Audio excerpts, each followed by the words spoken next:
우리의 도움은 천지를 지으신 여호와의 이름이 이쁘다.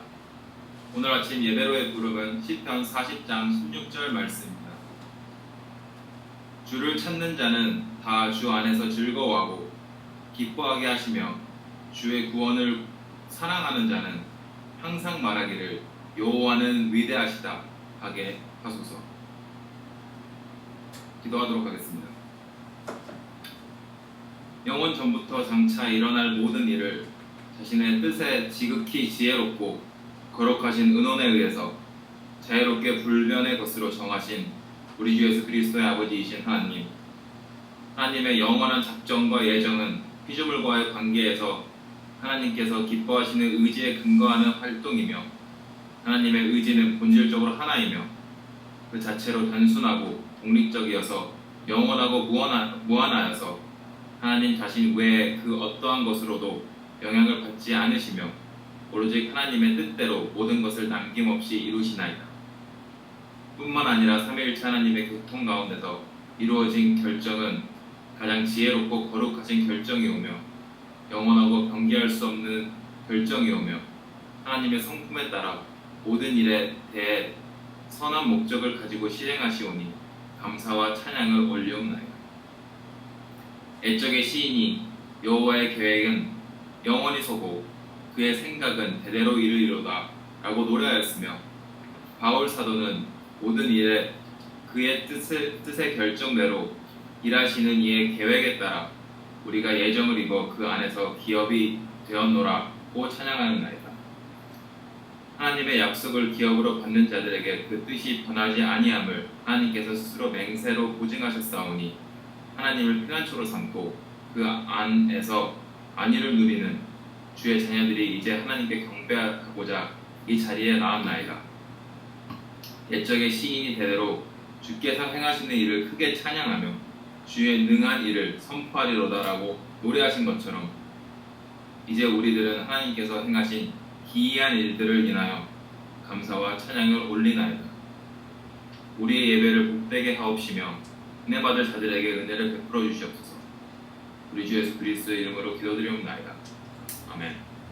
찬양은 찬송가 2편 2장 찬양 성부 성자 성령입니다.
고백으로의 부름은 시편 32장 1절부터 5절 말씀입니다. 허물의 사함을 받고 자신의 죄가 가려진 자는 복이 있도다. 마음에 간사함이 없고 여호와께 정죄를 당하지 아니하는 자는 복이 있도다. 함께 읽겠습니다. 내가 이르기를 내 허물을 여호와께 자복하리라 하고 주께 내 죄를 알고 내 죄악을 숨기지 아니하였더니 곧 주께서 내 죄악을 사하셨나이다. 아멘. 죄의 고백은 시편 36장 1절부터 4절 말씀입니다. 악인의 죄가 그의 마음속으로는 이르기를 그의 눈에는 하나님을 두려워하는 빛이 없다 하니 그가 스스로 자랑하기를 자기의 죄악은 드러나지 아니하고 미워함을 받지도 아니하리라 함이로다. 다 함께 읽겠습니다. 그의 입에서 나오는 말은 죄악과 속임이라. 그는 지혜와 선행을 고쳤도다. 그는 그의 신상에서 죄악을 꾀하며 스스로 악한 길에 서고 악을 거절하지 아니하는도다.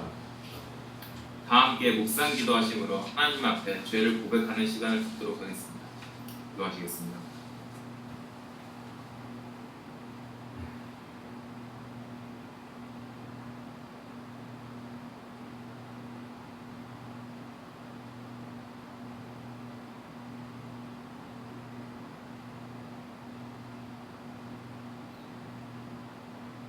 다음은 사명과 믿음의 응답에 대한 하나님의 말씀입니다.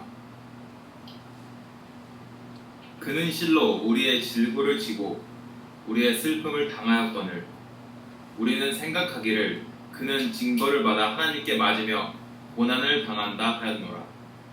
그가 찔림은 우리의 허물 때문이요 그가 상함은 우리의 죄악 때문이라. 그가 징계를 받음으로 우리는 평화를 누리고 그가 채찍에 맞음으로 우리는 나음을 받았도다. 함께 읽겠습니다. 예수를 죽은 자 가운데서 살리신 이의 영이 너희 안에 거하시면 그리스도 예수를 죽은 자 가운데서 살리시니가 너희 안에 거하시는 그의 영으로 말미암아 너희 죽을 몸도 살리시리라. 아멘. 찬송가 36편 주 예수 이름 높이어를 통해 하나님께 계속해서 영광을 돌리도록 하겠습니다. 찬송가 36편입니다.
오늘 아침 성경 낭독은 민수기 24장입니다. 민수기 24장을 읽기 전에 간단하게 23장의 문맥을 설명드리면 아시는 것처럼 발락이 이스라엘을 저주하기 위해서 발람이라는 예언자를 고용했고요.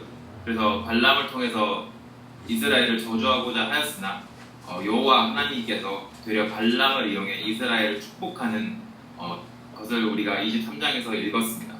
그래서 23장에서 첫 번째와 두 번째에 발람의 예언이 있었고요. 그리고 이제 오늘 민수기 24장을 통해 세 번째 예언을 듣도록 하겠습니다. 세 번역 성경으로 읽도록 하겠습니다. 발람은 자기가 이스라엘에게 복을 들어주는 것이 주님의 눈에 좋게 보였다는 것을 알고서는 매번 의뢰 하던 것처럼 마술수려 하지 않고 대신 광야 쪽으로 얼굴만 돌렸다.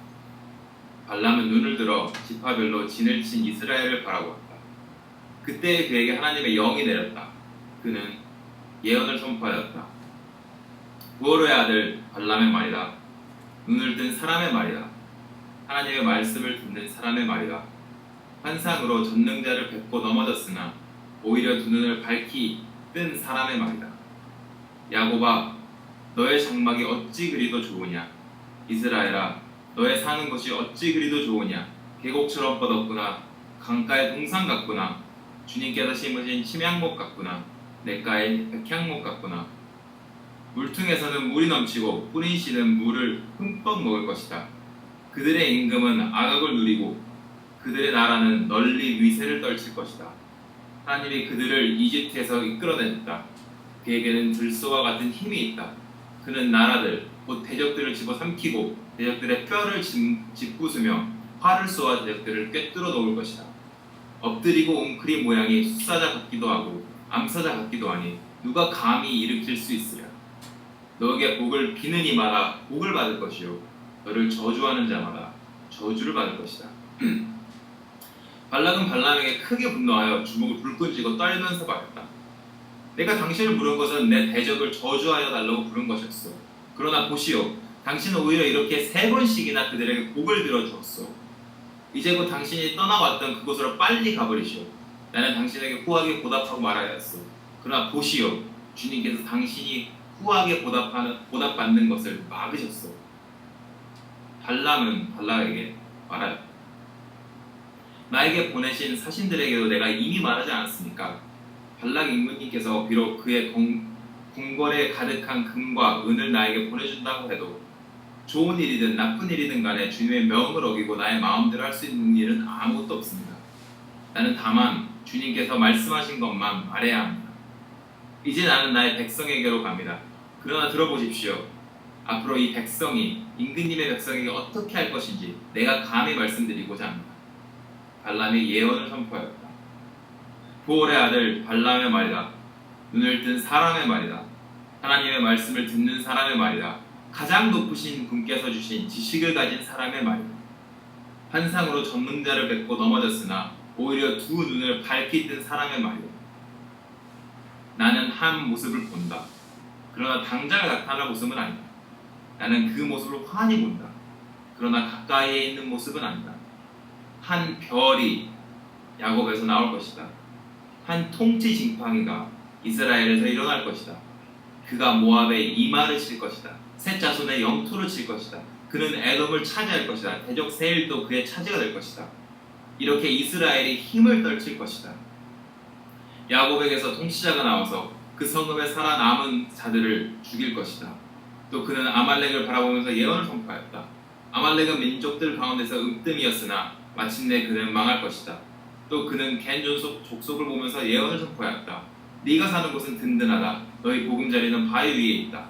그러나 가인은 쇠약해질 것이다. 아시리아의 포로가 될 것이다. 또 그는 예언을 선포하였다. 큰일이다. 하나님이 이 일을 하실 때 누가 살아남을 수 있으랴. 함대들이 키프리스 쪽에서 온다. 그것들이 아시리아를 괴롭히고 에벨도 괴롭힐 것이다. 그러나 그것마저도 망하고야 말 것이다. 발람은 급히 길을 떠나서 그가 살던 곳으로 돌아갔다. 발락도 제가 갈 곳으로 갔다. 이는 주님의 말씀입니다. 하나님께 감사드립니다. 연보 및 찬송은 찬송가 68장 오 하나님 우리의 창조주시니입니다. 오 하나님 우리의 창조주시니입니다.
다시 한번 하나님 전 앞으로 나와 다 함께 기도를 드리도록 하겠습니다.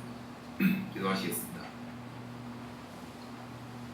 모든 피조물을 지극히 거룩하고 지혜롭고 능력 있게 보존하시고 통치하시며 하나님 자신의 영광을 위하여 모든 피조물과 그들의 행위들을 주관하시는 우리 주 예수 그리스도의 아버지이신 하나님. 하나님께서는 사람을 창조하신 후에 완전히 순종한 것을 조건으로 삼으셔서 생명 언약을 맺으시고 하나님 자신의 영광과 인간의 구원, 신앙과 생활에 필요한 모든 것에 관하여 하나님이 가지고 계시는 모든 계획을 성경에 분명하게 기록하심으로써 우리가 사람의 제일 되는 목적을 깨달아서 하나님을 영화롭게 하고 하나님을 영원토록 즐거워하게 하시니 감사와 영광을 올리옵나이다. 하나님께서는 홀로 그 선하신 뜻대로 영원 전부터 어떤 이들을 영원한 생명을 얻게 하시려고 선택하셔서 그들의 죄와 비참한 상태로부터 건져내시고 그들을 구속자에 의하여 구원의 상태로 인도하시려고 은혜의 언약을 맺으셨나이다. 그리고 이 모든 하나님의 작정을 이루시기 위해 하나님의 영원하신 아드님이신 유일한 구속자로 삼으셨나이다. 이러한 하나님의 작정을 따라 우리 주이신 그리스도께서는 비천한 신분으로 율법 아래 나셨고 이 세상 삶의 비참함과 하나님의 진노와 십자가의 저주받은 죽음을 당하셨고 장사되셔서 얼마 동안 죽음의 권세 아래서 거하셨나이다. 이처럼 주 예수 그리스도는 완전하게 하나님께 순종하시고 영원하신 성령을 통하여 하나님께 단번에 자신을 제물로 드림으로써 아버지의 공의를 충분하게 만족시키셨나이다. 이로써 성부께서 그리스도에게 주신 모든 자들을 위하여 화목뿐만 아니라 하나님에게 얻을 하늘나라에서 얻을 영원한 기업을 값주고 사시어 우리에게 하나님의 자녀가 되는 권세와 하늘의 기업을 얻게 하시니 감사를 드리옵나이다. 영원하고 자비로우신 하나님 아버지, 인간은 타락하여 죄의 상태에 있음으로 말미암아 구원에 수반하는 영적 선을 행하고자 하는 모든 의지력을 완전히 상실하였나이다. 때문에 누구든 영적인 선을 전적으로 싫어하고 죄로 죽어있기에 그 자신의 힘으로는 자신을 회개시키거나 또는 회개에 이르도록 준비할 수가 없음을 고백하나이다.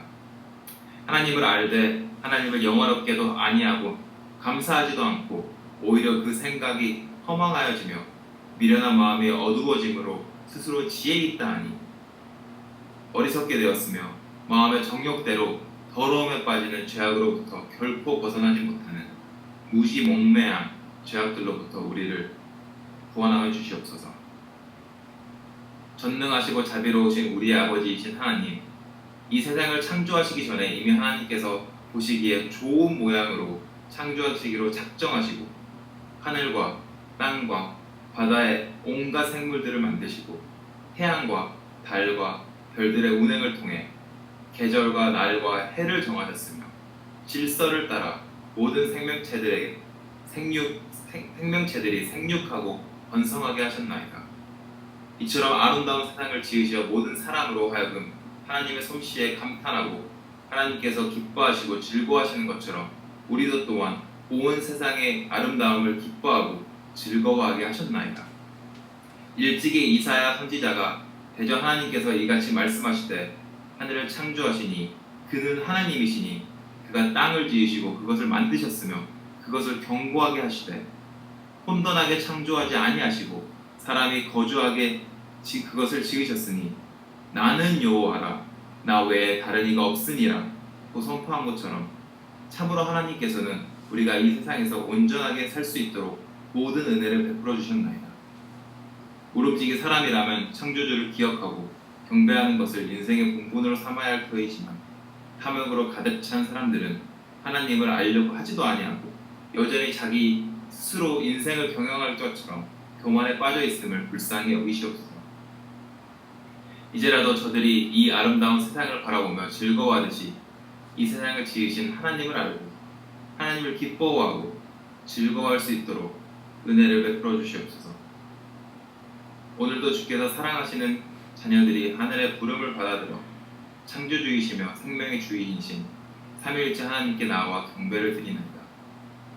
온전히 주님만을 바라보며 살아가는 주의 자녀들에게 복을 주시고 주께서 유일한 살아계신 하나님이심을 온 세상에 나타내시옵소서. 우리의 신실하신 구주이신 예수 그리스도의 이름으로 기도드리옵나이다. 아멘. 설교를 위한 오늘 본문은 빌립보서 2장입니다. 빌립보서 2장 1절부터 8절 말씀.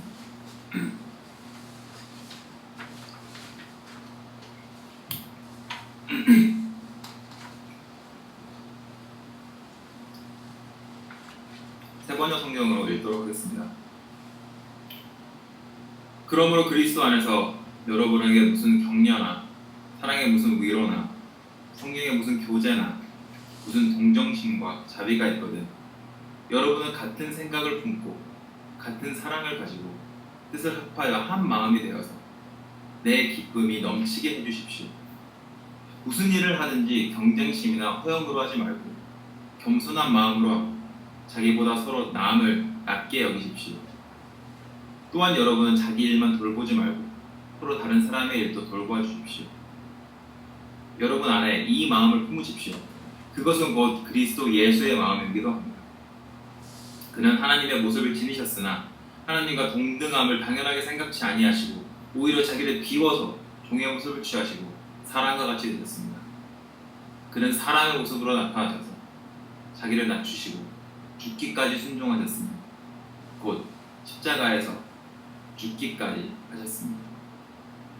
이는 하나님의 말씀입니다. 자녀 여러분, 만약 예수 그리스도를 모르는 여러분의 친구가 여러분에게 구원이란 무엇입니까? 라고 질문한다면 여러분은 그 친구에게 어떻게 대답하시겠습니까? 혹은 여러분 주변에 있는 이웃들 중에 불신자가 계신다면 그분들 중에 한 분이 여러분에게 와서 왜 십자가가 그렇게 기독교에서 중요한 것입니까? 라고 질문을 한다면 여러분의 대답은 무엇입니까? 혹시 여러분께서 구원이란 예수님께서 십자가에 못 박혀서 내 죄를 사하여 주신 것입니다. 혹은 십자가가 기독교에서 중요한 이유는 예수님께서 내 죄를 대신해서 십자가에서 돌아가셨기 때문입니다. 라고 대답을 하고자 하신다면 여러분에게 오늘 이 말씀 선포를 좀 더 귀 기울여서 들으시기를 간청합니다. 왜냐하면 여러분의 그러한 대답이 완전히 틀린 대답은 아니지만 성경이 설명하는 예수 그리스도의 구원은 우리 죄, 그 이상의 것들을 함께 설명하기 때문입니다. 어쩌면 내 죄를 위해 예수님께서 돌아가셨다는 식의 사고방식은 우리가 예수 그리스도의 십자가를 어쩌면 이기적으로 이해한 결과물일지도 모릅니다. 십자가를 이해하는데 하나님보다 내가 먼저 앞서 있기 때문입니다. 우리의 이와 같은 사고방식과는 다르게 성경은 다음과 같은 논리로 십자가를 설명합니다. 예를 들어 바울은 고린도후서 5장 21절에서 이렇게 말했습니다. 하나님께서는 죄를 모르시는 분 예수님에게 우리 대신으로 죄를 씌우셨습니다. 그리고 바울은 여기서 그치지 않고 더 나아가서 설명합니다. 그것으로 십자가로 우리가 그리스도 안에서 하나님의 의의가 되게 하시려는 것입니다.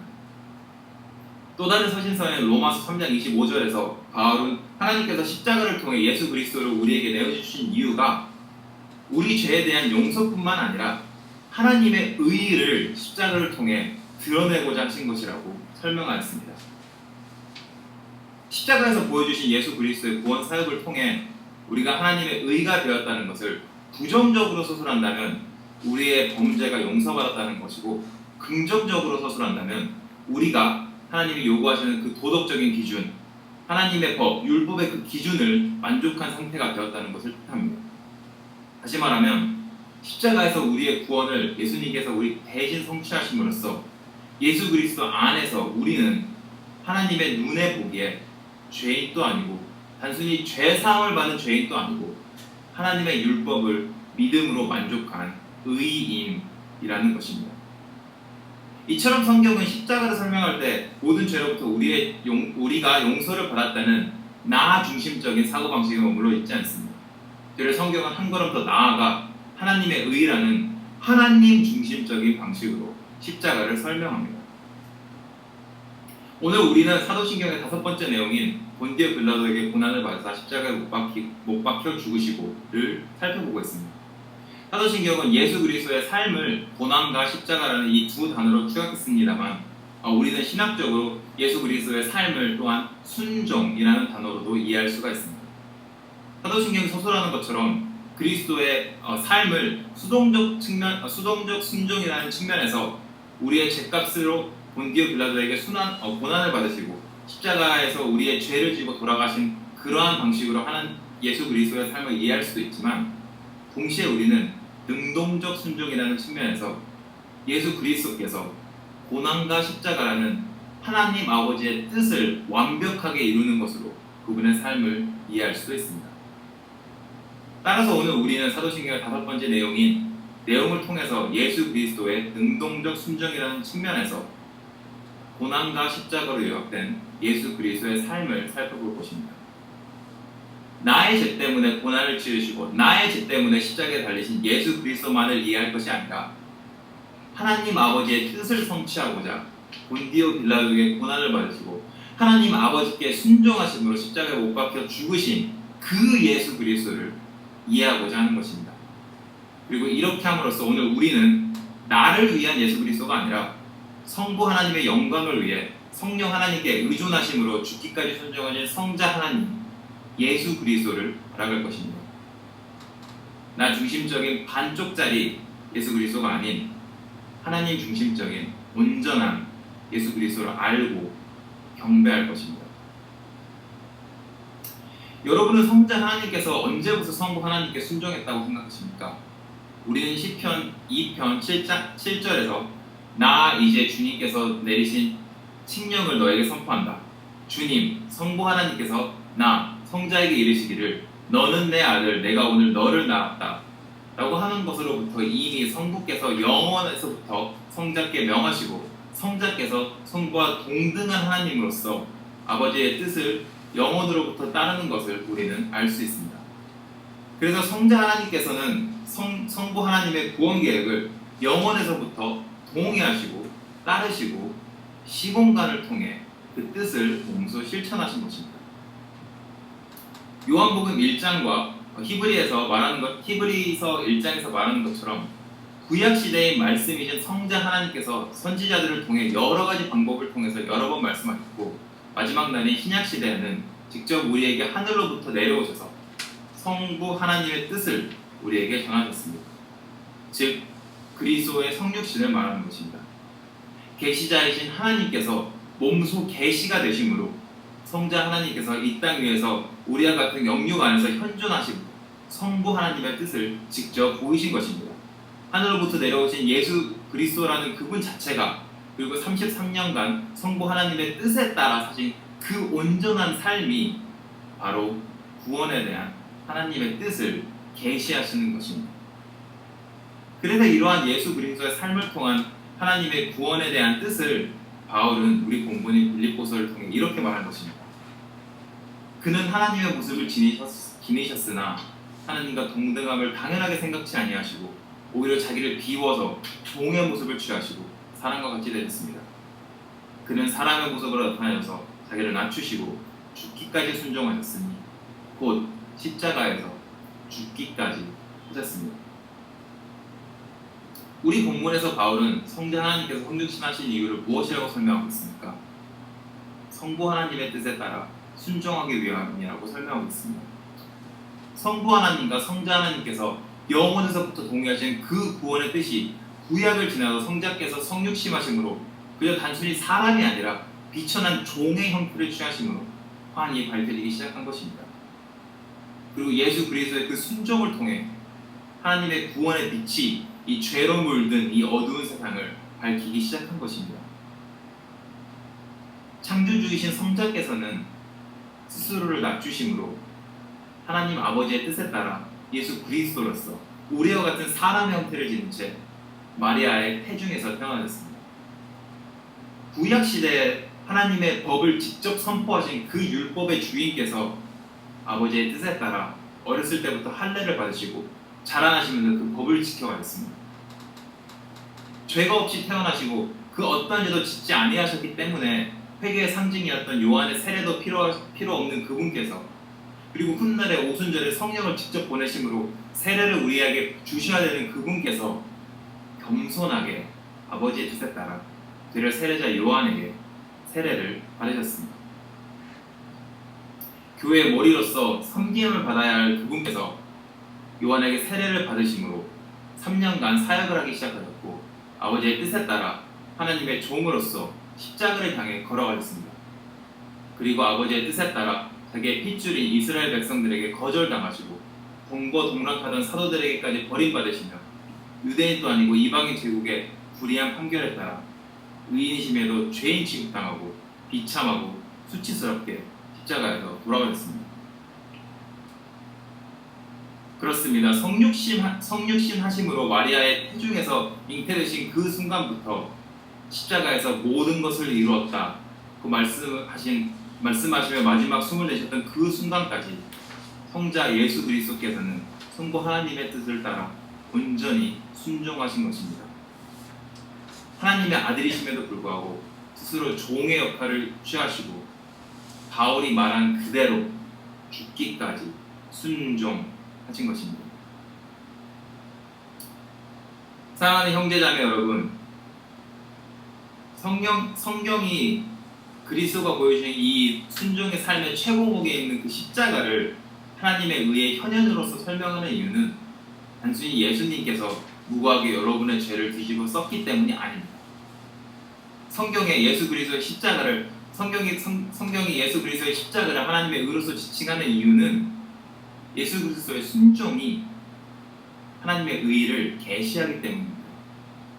성부 하나님의 눈으로 보시기에 마리아에게서부터 잉태됐던 그 순간부터 십자가에서 돌아가셨던 그 순간까지 그 33년의 순종이 흠이 없으며 순결하며 신성한 하나님의 의 그 자체였기 때문입니다. 그렇게 만약 우리가 예수 그리스도의 십자가를 이해할 때 나의 죄, 나를 위한 죄사함, 그리고 나의 구원만을 생각하고 있다면 우리는 반쪽 십자가, 반쪽 그리스도, 그 반쪽 구원을 알고 있는 것입니다. 왜냐하면 우리가 십자가를 믿음으로 얻는 것은 나의 구원이 아니라 하나님의 의이기 때문입니다. 우리가 십자가에서 돌아가신 예수 그리스도를 우리의 구주로 믿는다는 것은 그냥 천국행 티켓을 얻는 것이 아니라 우리의 낮고 초라한 자리에 내려와 고난과 십자가에서 보여주신 그 하나님의 의를 우리가 믿고 우리가 신뢰하는 것이기 때문입니다. 사로스 교회 성도 여러분, 그리스도의 십자가를 통해 하나님께서 우리에게 주신 것은 구원의 혜택 중 하나인 그 죄사함이 아니라 하나님의 의인 예수 그리스도 그분 자체이십니다. 하나님의 의가 인간의 형태로 실현된 예수 그리스도 그분 자체를 하나님께서 여러분에게 선물로 주신 것입니다.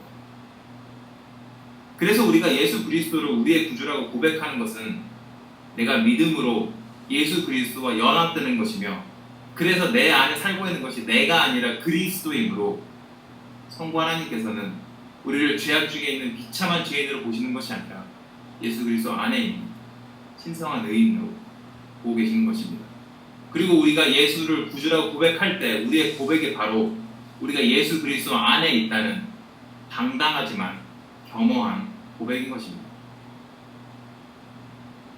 그래서 여러분께서 세상에게 스스로를 그리스도인이라고 소개하실 때 여러분은 하나님을 자랑하시면서 스스로를 그리스도라고 소개하고 계십니까? 아니면 여러분이 이해하고 계신 그 신학이나 여러분이 평생에 걸쳐서 얻었던 그 믿음이나 아니면 여러분이 출석하고 있는 그 교회 때문에 결국은 스스로를 자랑스럽게 여기면서 내가 그리스도입니다, 그리스도인입니다 라고 세상에 소개를 하고 계십니까? 십자가를 통해 참 하나님이자 참 사람이신 예수 그리스도를 믿으십시오. 선택이나 칭이나 성화나 입양이나 영생과 같은 그리스도께서 주시는 그 많은 수많은 구원의 혜택들만 믿지 마시고 한 걸음 더 나아가서 그 혜택을 주시는 당사자 그리고 그 모든 혜택들이 궁극적으로 가리키는 그 온전한 예수 그리스도를 믿으십시오. 만약 우리가 평생에 걸쳐서 이러한 교리들을 공부하고 믿는다고 하면서 정작 예수 그리스도를 믿지 않는다면 도대체 무슨 목적으로 우리가 공부를 하고 하나님을 믿고 있는 것이겠습니까? 하나님이 주시는 그 구원의 혜택들을 우리 하나님으로 삼고 정작 그 혜택의 중심에 있는 예수님을 우리가 알지 못한다면, 우리가 그분을 우리의 하나님으로 섬기지 않는다면 이 얼마나 허무하고 어리석은 일이겠습니까? 잊지 마십시오. 믿음으로 의롭다함을 받는다고 하는 이 교리, 신이라는 이 교리 자체는 우리를 구원하지 못합니다. 하나님께서, 성부 하나님께서 영원 전부터 자신의 백성들을 선택하시고 영원한 생명에 참여할 자들을 선택하셨다는 이 선택이라는 교리 자체만으로도 우리는 구원을 받지 못합니다. 하지만 우리는 예수 그리스도를 믿음으로써 구원을 받고 예수 그리스도를 믿음으로써 이 모든 구원의 혜택을 누리는 것입니다.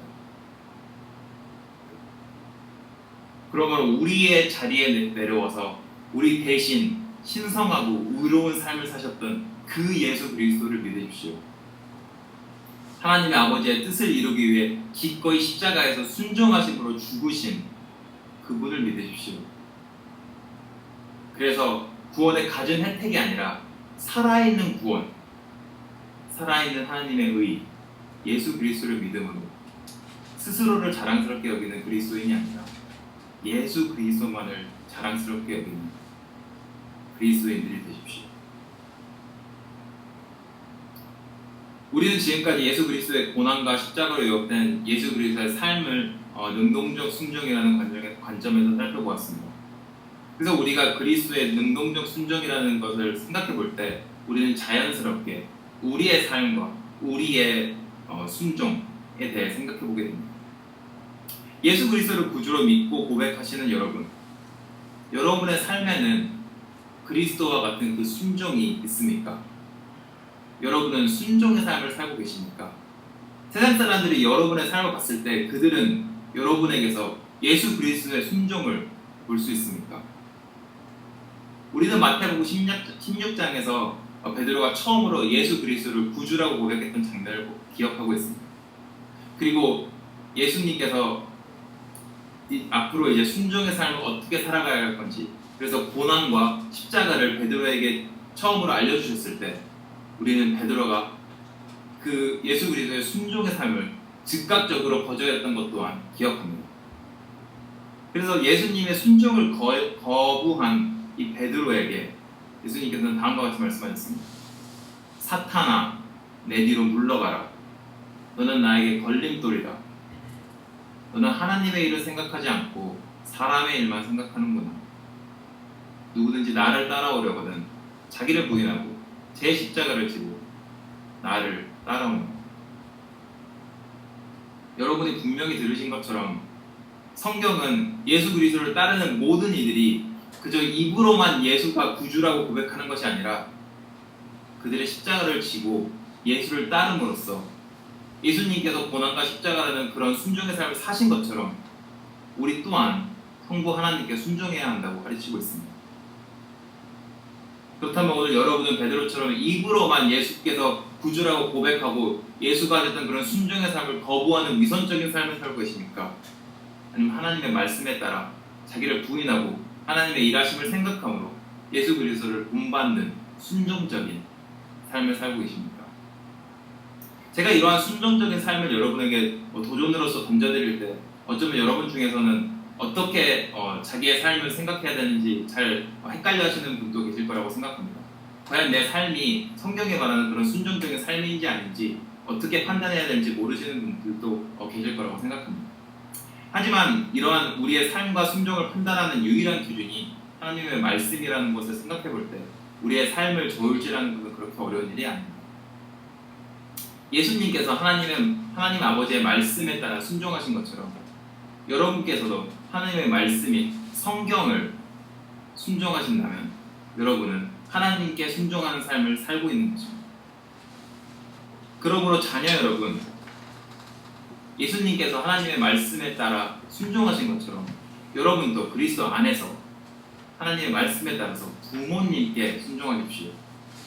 하나님께서는 에베소서 6장 1절을 통해 여러분께서 하시는 그 부모님에 대한 순종이 옳은 일이라고 부르셨습니다. 부모님께 순종함으로 옳은 일을 하십시오. 그리고 부모님께 순종할 때 맹목적으로 그냥 순종하는 것이 아니라 그리스도께서 성부 하나님께 하듯 진심으로 부모님께 순종하십시오. 근데 여러분은 이미 제가 이렇게 부모님에 대한 순종에 대해서 설명을 할 때 세상이 여러분의 순종을 어떻게 여길 것인지를 이미 알고 계시지 않습니까? 세상은 부모님에 대한 여러분의 순종을 어리석다고 비웃을 것입니다. 세상은 여러분 보고 부모님의 말을 듣지 말고 미디어에서 나오는 페이스북이나 유튜브에서 나오는 그런 유명한 사람들의 말을 귀담아 들으라고 합니다. 부모님의 고리타분한 말을 듣지 말고 내 옆에 있는 친구의 말을 가장 귀하게 여기고 그것을 마음에 두라고 여깁니다. 하지만 자녀 여러분, 여러분의 순종을 사람의 일로 생각하지 마시고 하나님의 일로 여기십시오. 그리스도께서 성부 하나님께 묵묵하게 섬기셨던 것처럼 여러분도 부모님을 묵묵하게 섬기십시오. 그래서 부모님을 섬김으로 하나님을 섬기십시오. 한편 직장에서 일하시는 형제자매 여러분도 예수님께서 하나님의 말씀을 경외하여 성부 하나님께 순종한 것처럼 여러분 위에 계시는 직장 상사분들께 순종하라고 말씀드립니다. 하나님께서는 예배소서 6장 5절을 통해서 두려움과 떨림과 성실한 마음으로 여러분의 상사께 순종하라고 가리키고 있습니다. 아시는 것처럼 세상은 여러분에게 여러분보다 위에 있는 사람들을 꼰대라떼라고 조롱하고 그들의 삶을 무시하라고 가르칩니다. 그 사람들이 그들의 삶을 반복해서 말할 때 라떼는 말이야 라고 하면서 경멸하고 하나님의 섭리 안에서 이루어졌던 그들의 삶을 그냥 쓰레기처럼 무시하라고 가르치고 있습니다. 앞에서는 그들의 기분이 좋게 립서비스를 하고 뒤에서는 동료들과 함께 뒷담화라고 가르치고 있습니다. 하지만 예수님께서는 사람을 기쁘게 하는 분이 아니라 하나님을 기쁘게 하는 분이셨습니다. 그렇지 않습니까? 예수님께서는 사람만 섬기는 분이 아니라 하나님을 섬기는 분이셨습니다. 그러므로 여러분이 어느 자리에 있든지 예수 그리스도의 종이라는 사실을 잊지 마시고 여러분의 상사를 꼰대가 아니라 어른으로서 존중하고 경외하십시오. 그래서 여러분의 상사를 진심으로 섬김으로써 하나님의 뜻을 실천하십시오. 마지막으로 때를 얻으나 얻지 않으나 언제나 신실하게 말씀 선포하시는 목사님들께도 말씀드립니다. 사도 바울은 빈번하게 스스로의 복음 사역을 술로 부어드리는 제사인 존재로 표현한 것을 잘 알고 계실 것입니다. 사람의 눈에 보기에 복음 사역이라는 것이 다윗이 땅에 부었던 그 물 한 잔만큼이나 허무하고 어리석게 보인다는 것은 목회 후생인 저보다 목사님들이 훨씬 더 잘 알고 계실 거라고 생각합니다. 그래서 심지어 이사야서 49장 4절에서 주님께서 택한 여호와의 종도 내가 한 것이 모두 헛수고 같았고 쓸모없고 허무한 일에 내 힘을 허비한 것 같았다라고 말하고 있습니다. 그럼에도 모든 일에 정신을 차려서 고난을 참고 전도자의 일을 하며 그대의 직무를 완수하는 하나님의 말씀을 되새기십시오. 예수님께서도 정신을 차려서 고난을 참으시며 전도자의 일을 하심으로 십자가에서 그 직무를 완수하시지 않으셨습니까? 세상의 눈에 보기에는 헛수고 같고 쓸모없고 허무해 보이는 그 복음 사역을 예수님께서는 성부 하나님께 죽음으로 순종함으로 완수하셨습니다. 그러므로 예수님께서 실천하셨던 그 우둔한 순종을 목사님들께서도 하십시오. 예수 그리스도의 순종이 사람의 눈으로 보기에는 우둔해 보이지만 하나님의 눈에 보기엔 그렇지 않습니다. 그러므로 사람의 눈에 보기에 우둔해 보이는 그 복음 사역을 계속해서 나가십시오. 그래서 여러분이 하시는 그 복음 사역이 사람의 일이 아니라 하나님의 일이라는 것을 세상에 보여주십시오. 사랑하는 샤롯교회 성도 여러분, 여러분이 들으신 것처럼 고난과 십자가로 요약된 것이 바로 예수 그리스도의 삶이고 이것이 바로 그분의 순종의 삶이었습니다. 그리고 이 죽음에 이르는 순종은 세상에게는 어리석음이지만 하나님에게는 의였습니다. 그렇기에 세상이 여러분의 삶을 보면서 그리스도의 순종을 보고 여러분의 순종을 보면서 하나님의 의를 볼 때 세상은 여러분을 보고 멍청하고 재빠르지도 않고 어리석고 시간 낭비만 하고 쓸데없는 삶을 산다고 비난할 것입니다. 하지만 세상이 여러분에게 이러한 비난의 비수를 꽂을 때 여러분께서는 하나님의 의이신 예수 그리스도의 그 우둔한 순종으로 구원을 받았다는 사실을 결코 잊지 마십시오. 그리고 동시에 세상이 그리스도를 거부한 바로 그 이유가 십자가라고 불리는 그 우둔한 순종이 멍청하고 연약하고 어리석게 보였기 때문이라는 것 또한 잊지 마십시오. 예수 그리스도의 고난과 십자가는 세상에게는 어리석음이지만 그리스도를 자랑스러워하는 자들에게는 하나님의 힘이요, 지혜요, 의입니다. 그리고 믿음으로 예수 그리스도를 섬기는 모든 여러분들이 하시는 그 우둔한 순종은 마지막 날에 여러분을 결코 부끄럽게 만들지 않을 것입니다. 기도하도록 하겠습니다. 거룩하신 하나님 아버지, 예수 그리스도를 통하여 당신의 거룩한 힘과 지혜를 저에게 가르쳐 주시면 감사드립니다.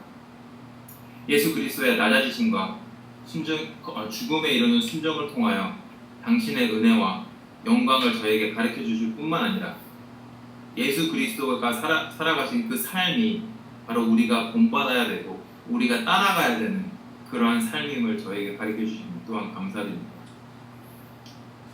하지만 하나님 아버지, 저희 삶에서 저희가 삶을 생각해 볼 때 얼마나 우리가 이 부패하고 어두운 세상을 살면서 하나님의 몸이지만 빛이자 소금으로서 구별된 삶을 살지 않음을 또한 알고 있습니다. 오직 예수 그리스도만을 우리의 의로서 그리고 우리의 자랑으로서 두어야 하지만 저는 우리의 지식을, 우리의 삶을, 우리의 신앙을, 우리의 종교를 그리고 우리가 하는 그 조그마한 순종을 우리의 의로서 그리고 우리의 자랑으로서 두곤 합니다. 그러므로 하나님 아버지, 저희가 좀 더 예수 그리스도를 본받을 수 있는 그러한 자들이 될 수 있도록 축복하여 주시옵소서. 세상이 보기에 우둔하고 연약한 삶을 살 수 있도록 만들어 주시옵소서. 그래서 저희가 더욱더 낮아짐으로써 오직 예수 그리스도만이 증거되고 높여지고 영광받는 그런 저희 모두를 만들어 주시옵소서. 그래서 저희의 삶에서, 저희의 가정에서, 그리고 저희의 교회를 통해 예수 그리스도의 영광이 온 세상에 보여지고 선포되기를 저희가 기도하옵나니 이 기도를 들어주시옵소서. 이 모든 말씀을 주 예수 그리스도의 이름으로 기도드립니다. 아멘. 응답 찬송은 찬송가 214장 나 주의 도움 받고자입니다. 214장입니다.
그 죄에 빠져 영주를 날 위해 피 흘렸니 주 영상대로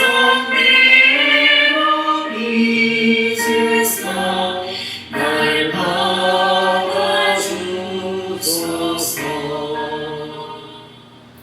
내 모습 이대로 주 받아주소서.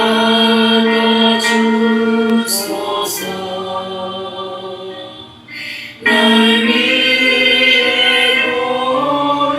돌아가신 주 날 받아주소서.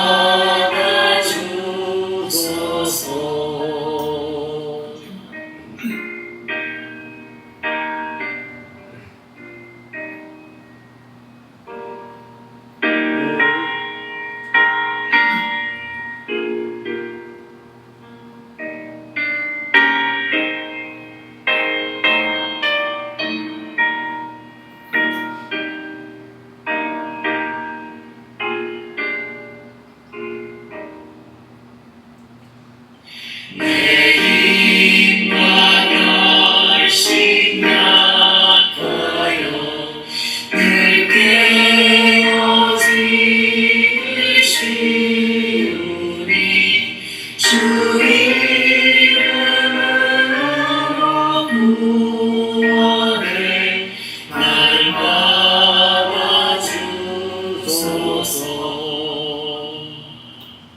내 모습 이대로 주 받아주소서.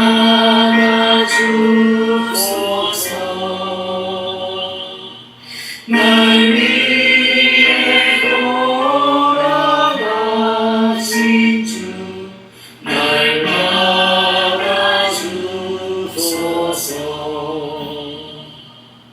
내 주님 서신 발 앞에 나 부러뜨렸으니 그 크신 역사 이루게 날 받아주소서. 내 모습 이대로 주 받아주소서.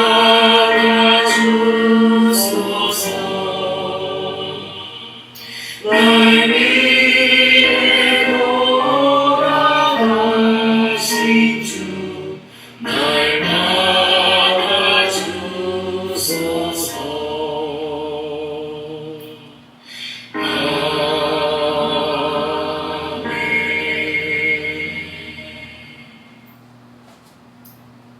여호와는 내게 복을 주시고 너를 지키시기를 원하며 여호와는 그의 얼굴을 내게 비추사 은혜 베푸시기를 원하며 여호와는 그 얼굴을 내게로 향하사 평강 주시기를 원하노라. 아멘. 성경은 성부 성자 성령입니다.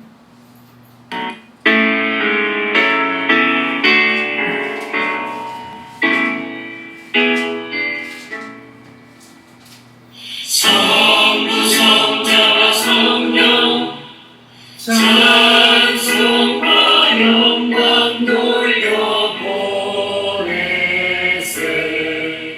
태초로 지금까지 또 영원 무궁토록 성삼위께 영광 영광.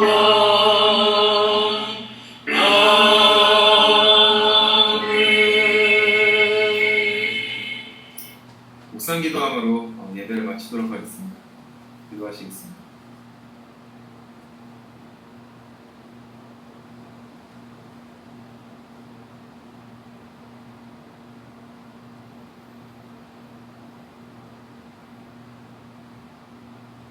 예배를 마치도록 하겠습니다.